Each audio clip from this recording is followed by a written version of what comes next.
নগাঁও আৰক্ষীৰ বৃহৎ সফলতা। নগাঁও আৰক্ষীয়ে গুৱাহাটীৰ পৰা আটক কৰে দুধৰ্ষ ডকাইত ৰাজ আহমেদক।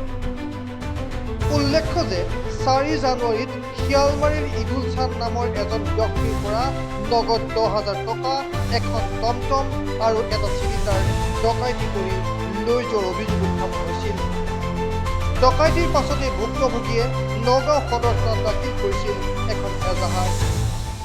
ডকাইতি কৰি গুৱাহাটীত আত্মগোপন কৰি পলাই আছিল নগাঁও শিয়ালমাৰীৰ ৰাজ আহমেদে।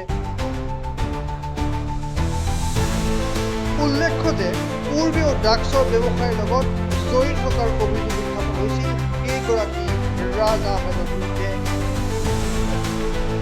আৰক্ষীয়ে অধিক তথ্য লাভৰ বাবে সোধপোছ অব্যাহত ৰাখিছে ৰাজ আহমেদক।